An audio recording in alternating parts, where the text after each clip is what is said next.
Bienvenue et bonjour à tous, enfin, bonsoir pour vous. Moi, je suis au Canada, donc il est 13 heures. Donc j'espère que vous avez passé une bonne journée.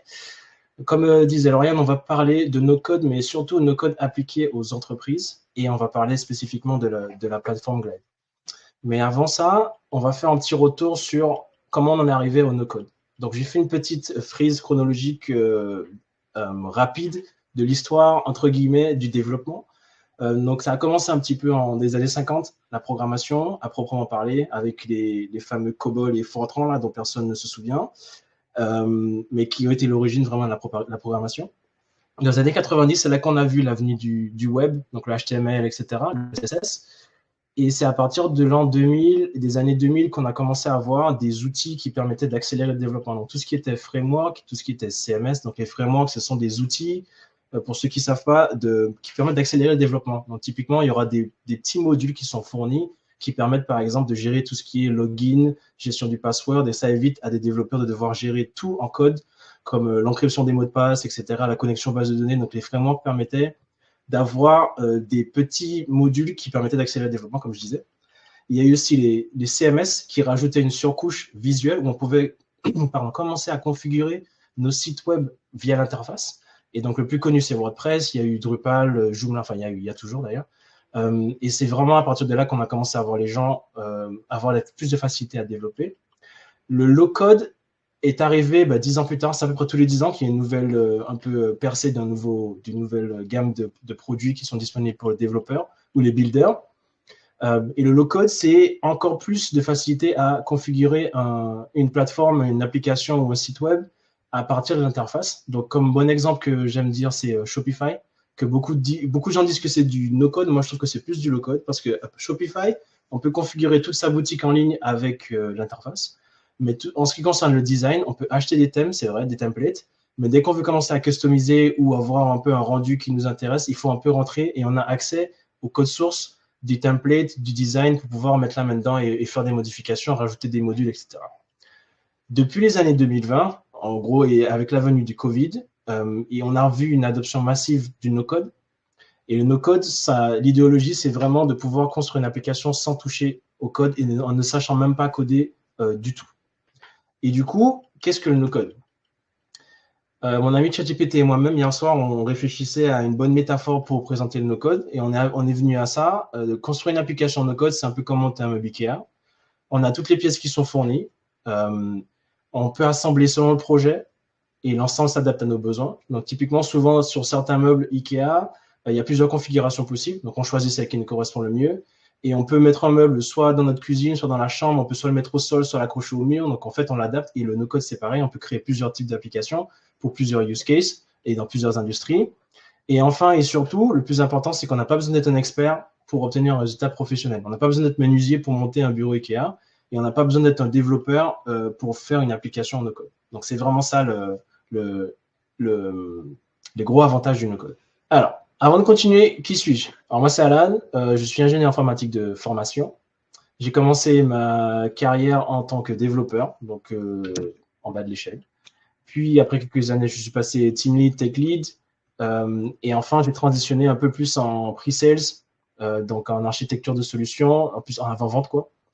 Euh, je fais beaucoup de franglais, c'est pas pour me la raconter, mais j'ai toujours travaillé dans un milieu anglophone depuis que je suis sorti d'école. Donc j'ai beaucoup de termes anglophones. Euh, et j'ai découvert Glide en 2020, donc justement comme on voyait dans la slide précédente sur l'adoption massive du no-code, c'est avec le Covid, un très bon ami à moi m'a présenté Glide. Leur promesse à l'époque, c'était créer une application mobile à partir d'un fichier Google Sheets. Et c'est comme ça que j'ai commencé. Ils ont beaucoup changé leur cible aujourd'hui, et ça on va le voir, mais c'était vraiment ça qui a attiré le maximum de gens pour cette plateforme. Donc depuis 2020, 2019-2020, du coup j'ai accompagné plus de 30 clients, majoritairement des solopreneurs, des startups et aussi des PME. Et dans plusieurs industries, donc j'ai le fitness, l'éducation, l'immobilier, le voyage, la finance, l'automobile et le femtech. Le femtech, c'est technologie de la famille en traduction littérale, et c'est des entreprises qui se focalisent sur le bien-être dans le foyer. Donc it's a thing, comme on dit. C'est quelque chose qui est à la mode un peu, donc c'est devenu une industrie à part entière, un peu comme la fintech ou le FinOps, etc. Donc ça, c'est tout pour moi. Donc, pourquoi le no-code pour entreprise? Parce que le no-code, c'est assez varié, il y a plein d'outils, etc. Mais quel est l'avantage vraiment du no-code pour une entreprise? Le premier avantage, c'est vraiment l'indépendance vis-à-vis des développeurs. Il y a beaucoup d'entreprises qui ont des développeurs, à raison, mais du coup, pour quel que soit le besoin d'outils ou d'applications des employés, il faut se tourner vers l'équipe des développeurs, sachant que si l'entreprise a un produit à elle, ben, les développeurs sont occupés à développer ce produit-là. Donc, ils n'ont pas le temps d'aller aider Jacqueline qui a besoin de créer un outil pour lui faciliter sa vie. Le no-code vient remplir ce besoin en permettant à n'importe quel employé de créer son application soi-même pour répondre à un besoin qu'il ou elle a, pour elle ou pour son équipe. Donc, ça libère de temps pour les développeurs et ça permet aussi aux gens d'être indépendants dans la création de leurs outils. En deuxième temps, c'est aussi beaucoup plus rapide de créer, lancer et aussi du coup de faire évoluer, donc d'itérer avec une application en no-code, jusqu'à 90% plus rapide que de faire du code classique parce que comme on voit tout à l'heure, toutes les pièces sont déjà là, donc il n'y a plus qu'à cliquer, draguer, configurer, tout se fait par l'interface, donc c'est vraiment rapide de changer et de faire évoluer une application avec une application no code. Et du coup, du fait qu'on n'ait pas besoin de développeurs pour faire des outils, que les gens peuvent en faire eux-mêmes, et qu'en plus ils créent des outils qui leur facilitent la vie et leur augmentent leur productivité, ben, l'entreprise, au final, économise parce qu'elle a besoin d'embaucher moins de développeurs. Et les gens sont plus performants parce qu'ils ont des outils qui leur permettent d'aller plus vite dans leur travail. Donc, ça va permettre à l'entreprise de réduire ses coûts. Quelques stats que j'ai trouvés. D'ici 2027, est estimé le marché du low-code, no-code à 65 milliards de dollars. C'est dollars américains, évidemment. Gartner, eux, disaient que pour cette année, 70% pour les entreprises qui créent des applications, 70% des nouvelles applications seraient développées en no-code dans les entreprises. Donc, c'est encore pour les entreprises. Et enfin, dans un sondage qui a été réalisé pareil pour les entreprises qui utilisent des outils no-code dans leurs équipes utilisent des outils no-code, 80% disaient qu'il a fallu aux gens un mois ou moins pour prendre en main l'outil et être assez performants pour créer leurs applications. Pour du code, je pense que même si vous n'êtes pas développeur, vous connaissez des développeurs, vous avez dû voir des développeurs travailler, ça ne prend pas un mois pour être efficient sur une technologie, ça prend des années avant d'être vraiment bon et de pouvoir faire des choses utiles. Donc, ça a vraiment beaucoup de valeur de pouvoir faire du no-code et de pouvoir créer des outils comme ça. Le marché du no-code a beaucoup évolué depuis le début et maintenant, on commence à voir on commence par se sont dessinées différentes catégories d'outils. Donc, on a tout ce qui est site web et e-commerce. Et je pense que vous avez tous déjà vu ces outils-là. Ils font surtout beaucoup de pubs, notamment Wix, Squarespace, ils font beaucoup de pubs, Shopify également. Webflow, qui est un des leaders dans la création de sites web, et aussi Framer. On a les applications et les outils d'entreprise. Bubble est très, très, très connu, surtout en Europe. Mais on a aussi Adalo, Software et Glide, qui est le sujet d'aujourd'hui. Et en autre catégorie, on a les automatisations de processus. Donc, le plus connu, je pense, c'est Zapier.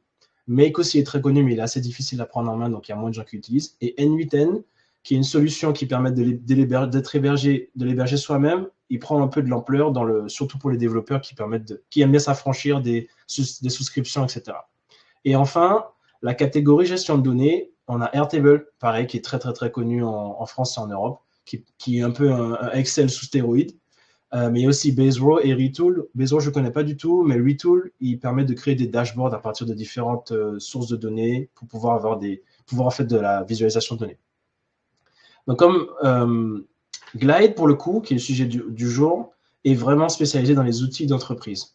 Je disais tout à l'heure, au début, ils se sont lancés en créer une application mobile, etc., etc. Mais ils se sont vraiment focalisés et tous leurs efforts de développement, de marketing et même de recherche de clients, et que ça se ressent sur leur roadmap, est dédié à créer des outils pour les entreprises. Ça, c'est très important à savoir.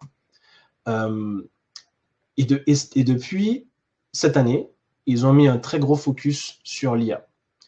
Il y a pas mal de grosses boîtes qui ont des applications Glide. Donc, vous voyez ici, il y a des noms que tout le monde connaît. Il y a Coca-Cola, on a HP, on a Hilton Hotels, Sotheby's qui fait dans les enchères, mais aussi Costco, qui est une très grosse chaîne de fast-food commerciaux, de supermarchés en Amérique du Nord.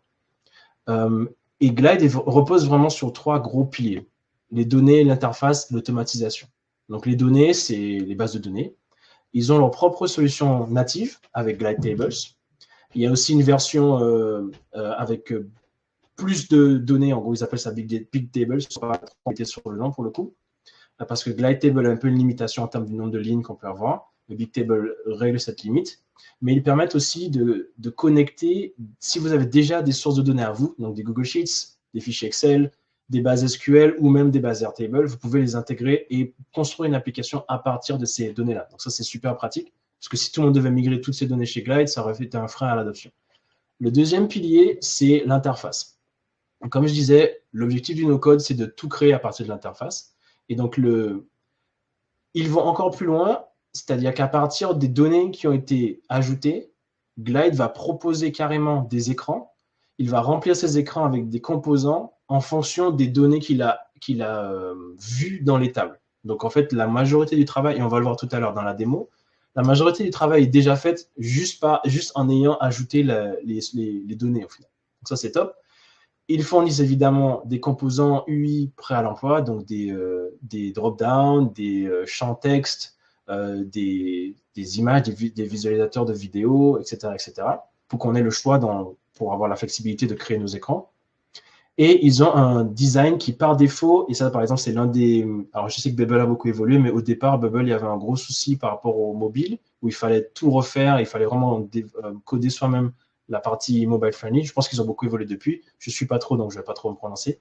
Mais depuis le début, Glide, le gros focus, c'est la disponibilité, quel que soit le device, donc que ce soit sur l'ordinateur, ou les tablettes, ou le mobile, les mêmes composants s'adaptent automatiquement et sont gérés par Glide. Et aussi, un point à mentionner, quand je mets qu'ils restent modernes, c'est parce qu'en fait, ils ont une équipe de designers qui va suivre évidemment les meilleures pratiques, mais aussi les tendances. C'est-à-dire que l'application que vous créez aujourd'hui, dans 3 ans, quand le design aura un peu évolué, qu'on va un peu changer, par exemple, il y avait un moment, par exemple, à l'époque de Windows Vista, ou même un peu Windows avec les aéros, avec le translucide, etc. Après, il y avait les ombres, après, il y avait des choses comme ça. Donc, un peu quand le design, de manière générale, change un peu de direction, les équipes de Glide vont, elles, mettre à jour les composants pour vous, et votre application, sans que vous n'ayez rien à faire, va évoluer pour toujours être au goût du jour. Et ça, c'est quand même super pratique, parce que vous n'avez pas à payer plus cher pour ça. Contrairement à du code ou des applications que vous avez faites différemment. Le dernier pilier, c'est l'automatisation. Et pour ça, ils permettent de créer ce qu'ils appellent des workflows. Donc, c'est des processus personnalisés. Et pour ça, ils ont 4 types de déclencheurs. Le premier, c'est si quelqu'un clique sur un bouton. Donc, en cliquant sur un bouton ou sur un élément, ça peut créer une action, une séquence d'actions avec des différents steps. Ça, on va le voir dans la démo. Le deuxième, c'est les tâches planifiées. Donc, on peut dire tous les premiers mercredis du mois à 15h30, fais cette liste d'actions. Et donc, ça va pouvoir être configuré. Le troisième, c'est par mail. Donc, ils fournissent un email personnalisé. Et si vous envoyez un email à cet email-là, Glide va pouvoir récupérer les données et les utiliser pour pouvoir faire du traitement et ensuite modifier l'application en fonction. Et ça aussi, on va le voir dans la démo. Le dernier, c'est Webhook. Donc, c'est un peu le domaine des API et des communications entre plateformes. C'est-à-dire qu'un outil peut envoyer comme une requête à Glide en background et avec des données inscrites dedans. Et Glide va récupérer ces données et pouvoir les traiter, les filtrer, etc. et mettre à jour la base de données et faire d'autres actions, faire des changements, etc. Ensuite, en plus de ces workflows personnalisés, ils ont des intégrations qui sont déjà fabriquées et proposées, pas forcément gratuitement, ça va dépendre du plan que vous avez, mais qui sont déjà incluses dans l'outil avec plus de 15 solutions métiers. Donc, on a Azure, on a HubSpot, on a OpenAI, on va le voir tout à l'heure. Et pour le reste des outils, ils ont le pont avec le reste du monde entier des outils en passant une intégration avec Zapier et Make. Parce que Zapier et Make, leur spécialité, c'est de s'interfacer avec tous les outils qui existent ou qui ont une API. Et du coup, en s'interfaçant avec Zapier ou Make, on s'interface en proxy avec tous ces autres outils. Ça permet d'avoir beaucoup de flexibilité.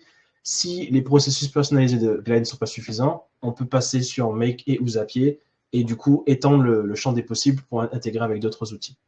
Et enfin, comme je disais, ils ont un gros focus sur l'IA. Et en fait, ils ont créé une série de petits outils. Et c'est en fait c'est comme de l'intelligence artificielle clé en main. Et ça, je ne veux pas trop perdre de temps, ce sera plus facile de le montrer que de le parler sur une slide. Maintenant, en gros, pas de souci, mais par exemple, je suis dans le Slack de No Code France et il y a beaucoup de gens qui se plaignent du prix, et on va le voir juste après, mais aussi qui expliquent qu'ils ont besoin de faire ça et est-ce qu'ils pourraient utiliser Glide, quel outil est mieux. Comme je disais tout à l'heure, Glide est vraiment fait pour les outils professionnels à destination d'une entreprise.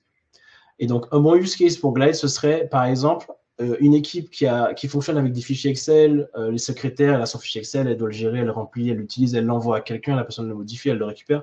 Super difficile à gérer avec les versions. Ça donne la marge à beaucoup d'erreurs. Ça, c'est un bon use case pour uploader le fichier dans Glide, créer une application et l'application gérer les permissions, gérer les processus, les validations, la modération et du coup transformer et optimiser le processus comme ça avec Glide. Un autre bon cas d'utilisation, ce serait de créer un portail pour l'intégration des nouveaux collaborateurs à une entreprise. Et ça, c'est l'objet de la démo, donc on va le voir tout à l'heure.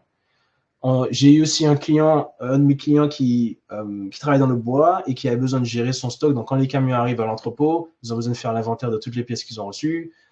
Quand il y a une sortie pour une commande, ils ont besoin de faire l'inventaire de tout ce qui est sorti. Donc, on a fait une application qui permet carrément de scanner les codes barres. Ils scannent le code barre, ils rentrent la quantité, ça prend la référence, ça la met à jour dans le stock. Ils peuvent sortir l'inventaire, etc., etc.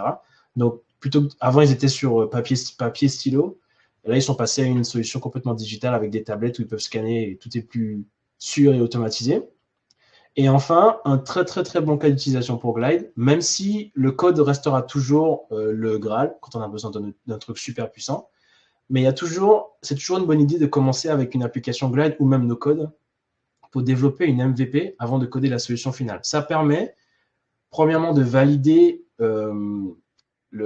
l'idée de ce qu'on veut faire, d'avoir les premiers retours, de faire les premières modifications. Et ensuite, quand on commence à voir soit les limites ou qu'on a besoin d'intégrer plus de puissance, à ce moment-là, on peut passer sur du code. Mais pour les développeurs, on a carrément un prototype complet qui a les maquettes, la logique, les fonctionnalités. Et ils n'ont plus qu'à recréer ça et rajouter la surcouche du code. Donc, c'est toujours une bonne idée de commencer en MVP. Ça va plus vite et ça coûte moins cher.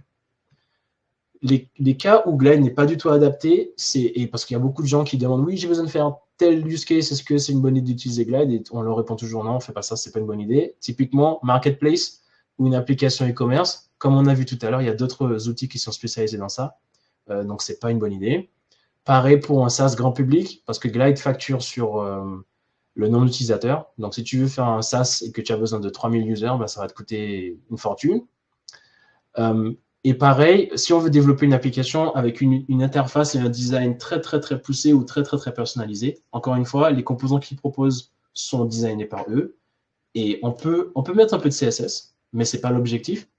Du coup, si on a besoin de contrôle total sur le design, ben, Glide n'est pas adapté. Et pareil, si on a de la logique ou des algorithmes super complexes à implémenter, donc on fait des trucs de finance ou de trading, des choses comme ça avec des algorithmes bizarres là, ben, pareil, Glide, c'est pas forcément le bon outil. À un moment donné, quand c'est très compliqué, il n'y a pas mieux que le code, quoi. Donc, on n'est pas en train de dire que passer sur Glide, vous n'avez pas besoin de code, le code est mort, etc. Non, le code existera toujours et à raison parce que c'est ce qui est le plus fort, mais il faut savoir choisir ses batailles. Et d'ailleurs, la majorité de mes clients qui ont commencé avec une MVP sur Glide en se disant je fais mon MVP et ensuite je vais faire du code, ben, ils sont toujours sur Glide aujourd'hui. Parce qu'au final, la plateforme est devenue tellement puissante et s'est améliorée tellement correctement qu'ils ont pu avoir tous leurs besoins qui sont satisfaits par la plateforme. Donc ça, c'est super cool. Quelques exemples d'applications, je ne vais pas perdre trop de temps, mais c'était pour montrer un peu à quel point c'est flexible et ça permet de répondre à pas mal de cas différents. Donc ça c'est des exemples du site de Glide, donc vous pourrez aller voir sur leur site, ils ont une page ressources, Customer Success ou des choses comme ça.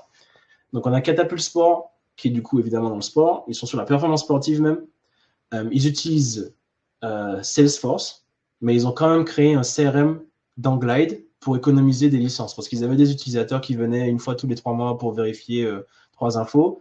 De payer une licence à ces gens-là, ça coûtait cher pour rien. Donc, ils ont créé leur propre CRM customisé en utilisant des données extraites de NetSuite, etc., qu'ils ont mises dans Google Sheets. L'application tourne au-dessus de ce Google Sheets et ça permet d'avoir 100 plus utilisateurs qui ont accès à ces données.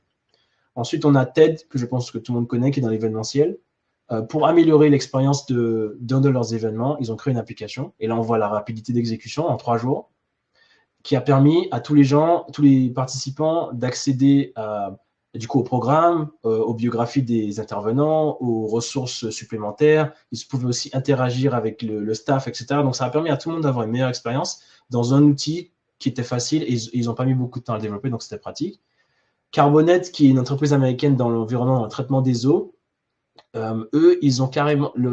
Pourquoi j'ai choisi celui-là, c'est vraiment pour montrer à quel point ça permet d'économiser. Parce que les très grosses boîtes ont toutes des ERP. Donc Enterprise Resource Planning, c'est des gros logiciels d'entreprise. Sage, SAP. Mais ça coûte une fortune en licence et pour intégrer. Et en fonction du cas d'utilisation et pour certaines, en fonction du type d'entreprise, quand on a une PME, on n'a peut-être pas le budget pour investir dans ça. Et donc Glide est une bonne réponse. Donc eux, ils ont créé leur propre ERP. Ça leur a permis de réduire leur budget et ça leur a coûté 30 fois moins cher que s'ils avaient utilisé un logiciel à customiser, un ERP qui existe déjà. En plus, souvent les ERP, c'est des grosses usines à gaz qui ne sont pas très accessibles sur mobile. Glide étant mobile friendly, ça a permis à tout le monde sur le terrain d'avoir accès à l'application directement, voir ce dont ils ont besoin et ça a permis à tout le monde d'être plus efficace. Enfin, dans le domaine des médias, on a ITV et ça c'est un exemple pour montrer à quel point on n'a pas besoin de développeurs. Le responsable finance carrément de l'entreprise avait besoin de superviser ses coûts cloud de ses serveurs. Et du coup, il a créé lui-même son application pour lui et ses équipes. Donc, on a 40 personnes sur 5 divisions. Et ça leur a permis de suivre leurs dépenses cloud sur Azure et de gérer la migration de 2500 serveurs. Donc ça, c'est un bon exemple qu'on n'a pas besoin d'être un développeur ni d'impliquer les développeurs pour avoir des outils qui sont efficaces et qui ont des retombées vraiment financières pour l'entreprise. En termes de tarification et modèle économique, ça, c'est vraiment un truc important. Parce que comme je disais, Glide n'est pas vraiment fait pour créer le prochain Facebook ou pour faire votre application de mariage, même si j'ai fait mon application de mariage avec. Mais ce n'est pas ça leur objectif. Donc, comme j'ai dit, même si c'est attrayant pour les entrepreneurs, il faut juste garder en tête que leur client idéal, ce sont les PME. Et on le voit dans leur pricing. Et l'un des plus gros reproches qu'on a, c'est, mon Dieu, mais 199 $, mais c'est n'importe quoi, c'est super cher. Mais c'est pour ça que je prends le temps d'en parler. Leur objectif, c'est les PME. Une PME, on va dire, de 20 employés. Si on prend aux États-Unis, 20 employés, salaire de base, 50 000 $ par an, ça fait que l'entreprise doit faire au moins 1 million, 50 000 fois 20. Elle doit faire au moins 1 million par an de chiffre d'affaires pour pouvoir juste avoir des employés. Donc, quand on a une entreprise qui fait plus d'1 million, parce que j'imagine qu'ils ont du profit quand même à la fin de l'année, 199 par mois, bah, c'est un budget, oui, mais c'est pas non plus, ça c'est pas la fin du monde, quoi. Et en plus, quand on regarde la manière dont ils ont fait la tarification, pour 200 $, on a autant d'applications qu'on veut et on a jusqu'à 30 utilisateurs. Donc, si moi j'ai 20 employés, 30 c'est couvert. Donc, en fait, c'est un très bon prix en fait, pour une entreprise. Donc, il faut vraiment garder ça en tête. Si vous avez besoin de faire un outil pour vous et ou pour une communauté, ils ont un plan Maker qui a des utilisateurs illimités, qui est un peu pour les plateformes un peu communautaires, mais leur objectif, leur roadmap, tout est fait pour les entreprises. Donc ça, il faut juste le garder en tête. Si ce n'est pas votre use case, bah, c'est peut-être pas le meilleur outil pour vous. Alors, avant de passer à la démo, je vais regarder rapidement les questions. OK. Alors, la question de Ivan, quelles sont les bonnes pratiques pour évaluer la pertinence d'un outil face à son projet?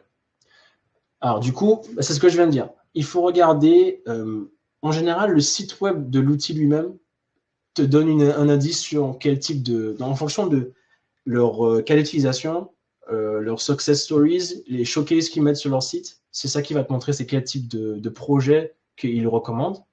Et donc, quand on va sur le site de Glide, je ne vais pas le faire, mais je vous laisse y aller.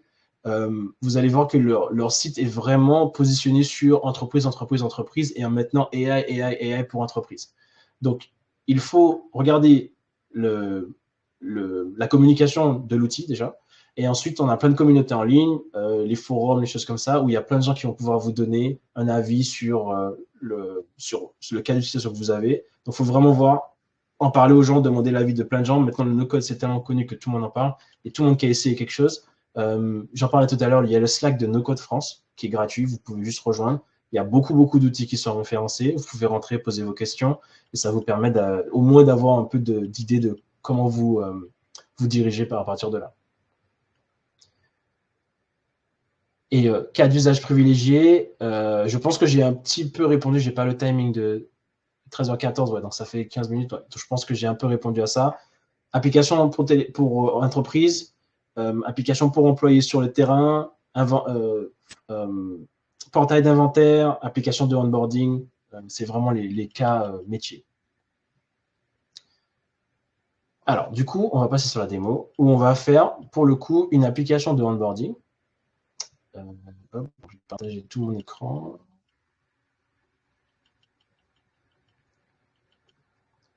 Hop. Donc, imaginons que je suis une entreprise qui a besoin d'accueillir mes nouveaux employés. Et donc, en général, comment ça se passe quand vous rejoignez une entreprise? Vous recevez un mail DRH qui vous dit bienvenue, voici la liste des choses que tu dois faire en arrivant, voici certains liens que tu peux consulter, est-ce qu'il y a un module de formation, etc. Mais c'est dans un mail, et puis après, à partir de là, vous êtes livré à vous-même. Donc, partant de ça, imaginons qu'on a du coup une liste utilisateur pour l'application, on a la liste des tâches que le nouvel employé doit compléter. On a un petit module de formation à suivre dans la première semaine, et on a des ressources que l'employé peut consulter pour démarrer. Donc, ce qu'on va faire, c'est qu'on va créer une application à partir de ce Google Sheets.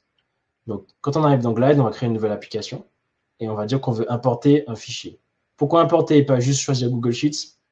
Je préfère et je recommande d'utiliser Glide Tables parce qu'en termes de synchronicité des données et instantanéité, c'est beaucoup plus efficace. Donc, c'est mieux d'utiliser Glide Table. Mais on n'a pas besoin de tout copier-coller, vous allez voir. Donc, on fait importer et je vais choisir un Google Sheets qui s'appelle Onboarding, qui a disparu évidemment, voilà, qui est là. Hop. Et ce que Glide va faire, c'est qu'ils vont prendre le Google Sheets et importer toutes les tables, créer des écrans, ajouter des composants à l'écran. Là, j'ai quasiment plus rien à faire, on va le voir ensemble. Ça me permet de aussi faire la présentation de l'interface. Quand vous créez une application, voici comment ça se présente. Comme on disait tout à l'heure, on a les trois piliers, données, data, interface, layout, et processus ou automatisation, c'est workflow.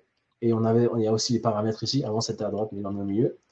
Donc, si on commence avec les données, ben, ça ressemble à un gestionnaire de base de données classique. Là, on a la liste des tables à gauche, le contenu des tables au milieu, on voit les types de champs, etc. Et on peut modifier les données si on a besoin directement. Donc, c'est comme un gros fichier Excel. La partie layout, on a une visualisation instantanée du rendu de l'app. On peut interagir avec et naviguer et voir ce qui se passe. On a deux modes de vue. On a le mode mobile et le mode desktop, bureau. À gauche, on a en haut la navigation et en bas, les composants, les différents composants. Et à droite, on a la configuration. Donc, quand on clique sur une page, ça affiche la configuration de cette page. Quand on clique un composant, ça affiche la configuration de ce composant. Et c'est comme ça qu'on navigue dans l'interface.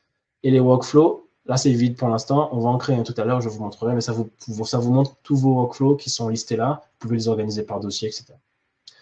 On va commencer par faire un peu de nettoyage. Comme vous n'avez pas vu, mais je vous le dis, par défaut, Glide crée une table user, utilisateur. On en a déjà une, donc je vais effacer celle-là. Et pour ça, j'ai juste besoin de resélectionner ici. Voilà, ça c'est juste pour que ça synchronise correctement. Et donc cette table-là, on n'en a pas besoin, on va la supprimer. On a nos tables, super. Comme vous voyez, il a reconnu les champs, donc il a reconnu que ça c'était un email, il a reconnu que ça c'était une photo, ça c'est du texte, etc. etc. Pour nos tâches, j'aimerais que les gens puissent dire qu'ils ont complété telle ou telle tâche. Donc, ce qu'on va faire, c'est qu'on va rajouter un booléen. J'en profite pour vous présenter du coup les types de colonnes qui existent dans Glide. En termes de type, on a les colonnes basiques. Donc, ça, c'est du classique de fichier Excel, quoi. Texte, nombre, vrai, faux, image, date, URL, email, téléphone, image, etc. Multiplier, ça, c'est la même chose que ça, mais c'est juste un peu spécialisé. Ensuite, on a les colonnes calculées, qu'ils appellent donc computed. Et ça, c'est un peu les formules qu'on aurait dans Excel ou dans Google Sheets. Donc, formule mathématique, template, donc comme concaténer des valeurs, avoir des variables pour avoir une valeur dynamique. du conditionnel pour avoir une valeur finale. Donc, si typiquement, on pourrait dire...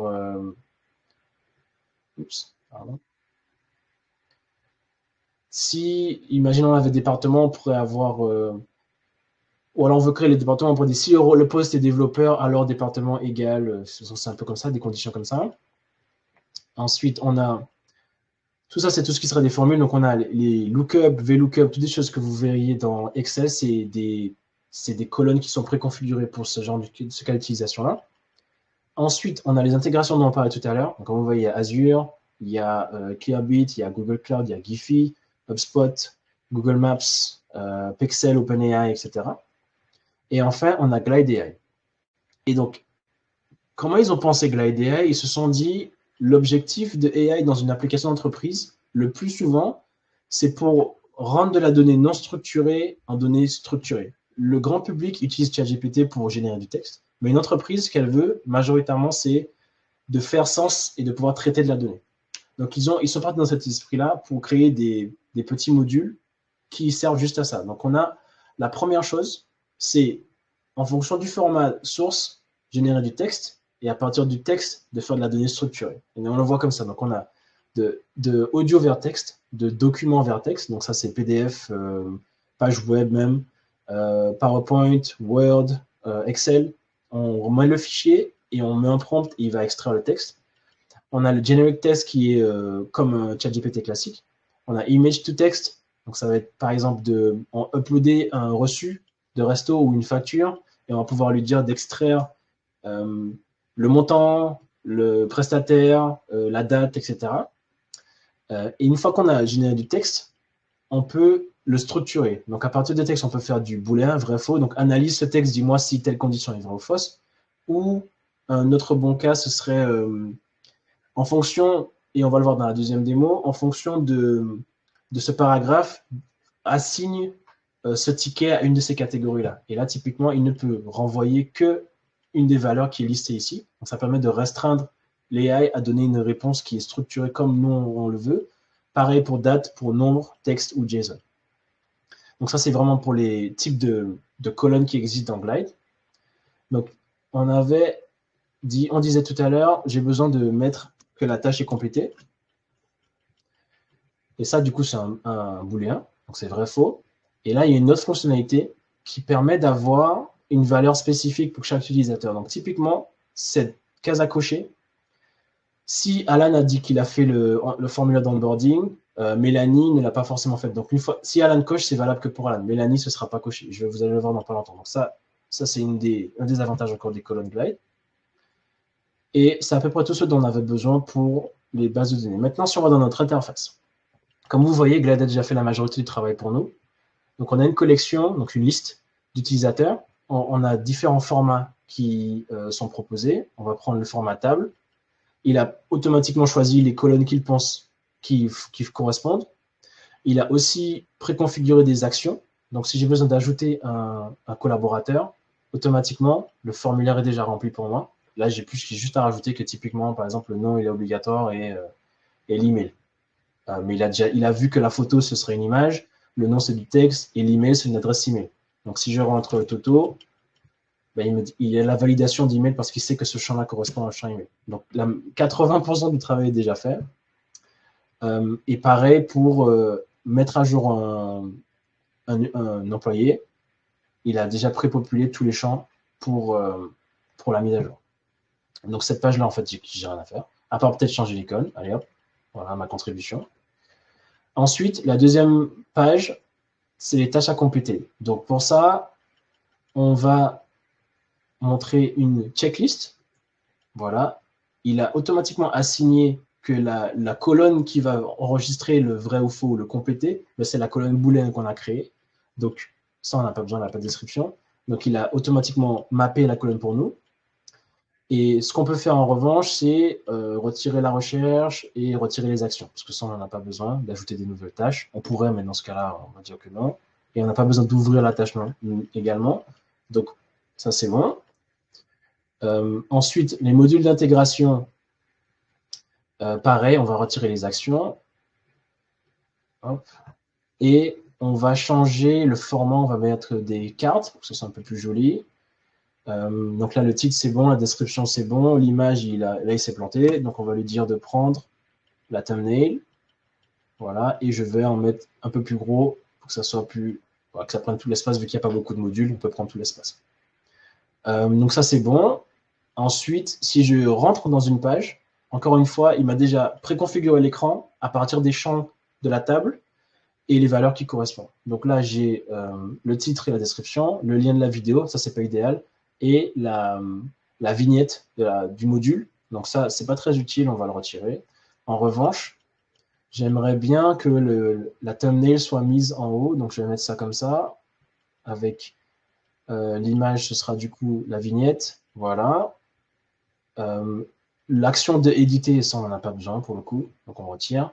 Et ensuite, j'ai ma vidéo, donc je vais choisir le composant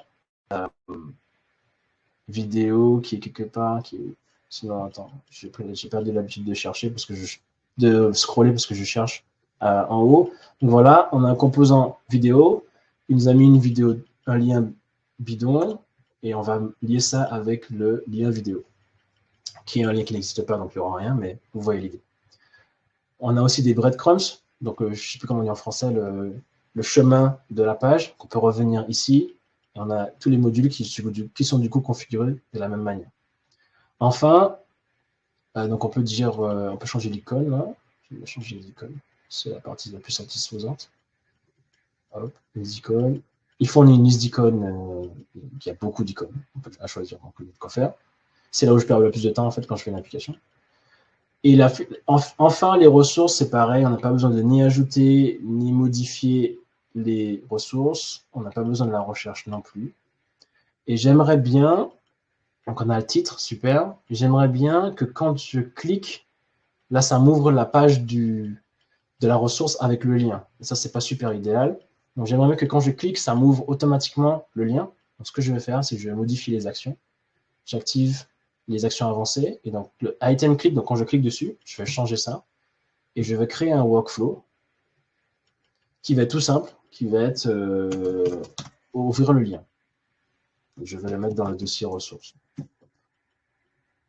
Et ça, plutôt que d'ouvrir la page détail, je vais dire open link, et encore une fois, il a deviné que le champ, la colonne qui correspondrait le mieux, ce serait le lien, donc il me l'a proposé. Donc ça, c'est bon. Et maintenant, quand je clique sur la charte de bonne conduite, ça m'ouvre un faux lien, évidemment, mais internet/charte, donc c'était mon lien bidon que j'avais mis. Et donc là, du coup, on a fini, en fait. L'application est finie, je ne sais pas combien de temps, ça doit faire peut-être 10-15 minutes. Dernière chose, là, je suis connecté en tant qu'admin. La page utilisateur, pour le coup, on va la restreindre aux admins. Donc, on va très simplement gérer dans les conditions de visibilité que cet onglet n'est visible que si l'utilisateur courant a un rôle admin. Hop. Voilà. Et donc, ici, on a un moyen de changer d'utilisateur dans le builder. Donc, ça s'appelle le builder, pour pouvoir simuler l'expérience de tout le monde. Et donc, si je me connecte en tant que Marc, il n'a pas accès, donc ça me met les conditions pour cet écran sont fausses, il n'est pas censé voir ça. Donc, si je fais cacher, la vue de Marc, c'est ça. Il n'a que ses tâches, son module et ses ressources. Et on a sa photo en haut à droite. Donc, Marc peut dire qu'il a fait ça. Si je me connecte en tant que Céline, Céline, elle n'a encore rien fait. Céline, elle n'a que découvert l'organigramme, par exemple. Et Nicolas, pareil. Si je reviens à c'était qui tout à l'heure, Marc?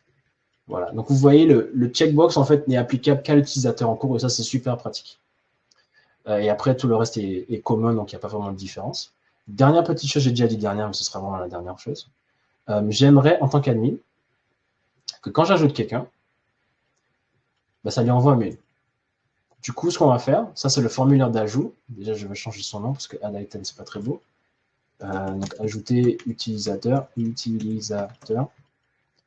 Et je vais dire que quand je soumets ça, donc ce sera ici on submit, je vais envoyer un email. Encore une fois, Glide prépopule les champs. Donc là, il devine que l'email que je vais rentrer, potentiellement, c'est à cet email-là que je vais envoyer un email. Donc, il le préconfigure pour moi. Le sujet, ça va être bienvenue. Si je sais écrire. Bienvenue. Et là, on a des templates dynamiques. Donc, on peut choisir des variables directement depuis cette ligne qu'on va ajouter dans la base. Donc, je dis bienvenue, ben non, bienvenue à la personne. Et en texte de l'email, j'ai déjà préparé pour faire perdre du temps à écrire.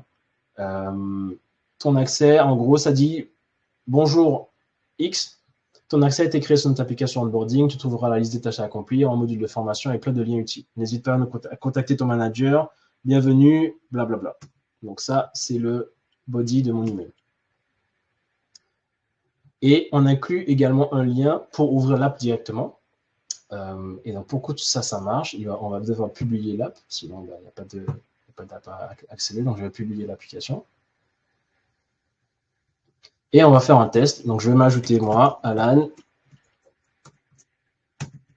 Attends, c'est quand vous voulez. Voilà. Et donc là, vous voyez, ça m'a ajouté à la liste des employés. Et si je vais checker mes mails, j'espère que ça va arriver, parce que sinon, ça va pas beau.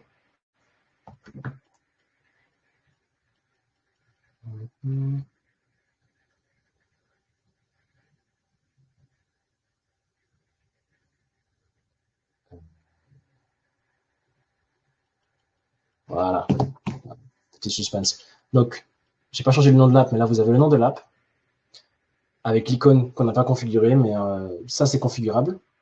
Ton accès a été créé, ouvrir l'application, et là, si je clique sur le bouton, ça m'ouvre la page de l'application avec un login, je montre mon email, ça m'envoie un code PIN, et là, directement, j'ai accès à l'application. Donc voilà, en 10-15 minutes, on a créé une application pour que les employés le staff puissent ajouter des users, et les users reçoivent un mail, ils se connectent, ils peuvent remplir leurs tâches, ils peuvent voir leur module de formation, et ils peuvent accéder à leurs ressources. Donc, c'est assez pratique, c'est sympa. En plus, ils peuvent l'avoir sur leur téléphone. S'ils l'ont sur le téléphone, je me connecte en tant qu'Alan. S'ils se connectent sur leur téléphone, ils ont les 3 onglets en bas. Ils peuvent l'installer ou l'ajouter en favori sur leur écran. Là. Ils ont leurs tâches, le petit module et les ressources. Donc, ça, c'est voilà, tout. C'est la démo que je voulais vous montrer. Et si on va... Alors, je vais juste revenir 2 secondes. Arrêtez de partager. Je ne sais pas s'il y a beaucoup de questions par rapport à ça.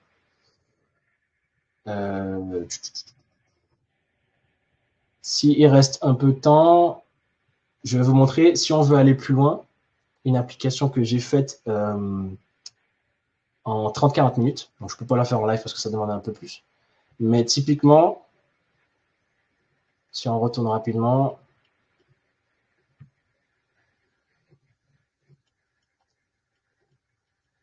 une application de support RH. Donc, typiquement, les gens ont besoin d'une attestation, de congé, etc. Ils envoient des mails au RH. Et donc là, du coup, j'ai fait une application qui a 2 types d'utilisateurs, les employés et le staff. Donc, le staff a la liste des tickets, mais un employé peut du coup arriver sur cette app, créer un ticket, assigner une catégorie, une priorité, soumettre ses tickets, suivre le statut de ses tickets. Le staff et l'employé peuvent envoyer des commentaires, etc., etc. Et en tant qu'admin ou staff, on a accès au ticket. Et on a du coup plus de fonctionnalités. On peut mettre à jour le ticket. Et ça va envoyer un email donc à Alan pour lui dire ton ticket X a été mis à jour, voici le nouveau statut, va voir sur l'application. Et on peut rajouter un commentaire. La vue commentaire est un peu différente parce qu'on peut mettre des commentaires internes. Et ça, c'est du coup une fonctionnalité différente. Et typiquement, on le voit ici. Dans ce ticket-là, il y a l'équipe RH qui a dit que la carte est disponible, Alan a dit qu'il vient demain, et là, l'équipe sécurité qui envoie un message interne en disant « Pensez à demander l'ancienne carte ». Et ça, si je re-switch à Alan, vous allez voir que Alan ne voit pas. Donc Alan, si je retourne pour mettre ma carte, je ne vois que le message de équipe RH et ma réponse à moi. Ça, on peut avoir ce genre de flexibilité dans les fonctionnalités. Et en dernier, on veut quand même permettre aux gens d'envoyer des emails. Et pour ça, on a fait un workflow qui est un email. Donc là, il a créé un email custom.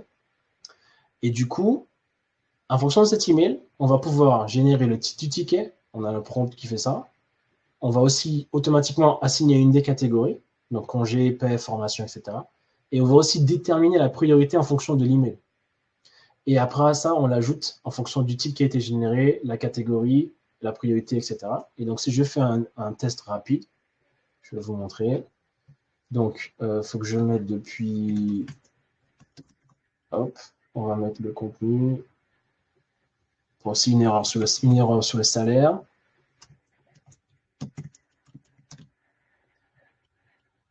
Est-ce que c'est bon, ça devrait être bon. Et donc, si je fais run, le test, et qu'on retourne en mode RH,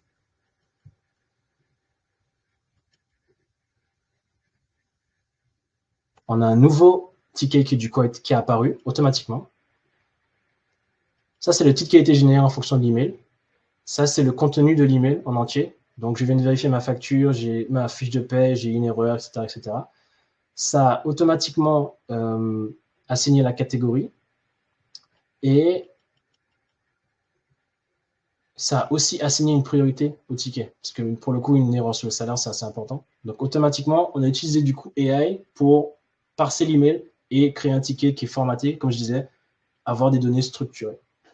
Donc, c'était pour vous montrer un peu plus quand on veut un peu loin avec l'application qu'on peut générer. Et ça m'a pris pareil 30-40 minutes. Donc, c'est assez rapide à implémenter et à modifier.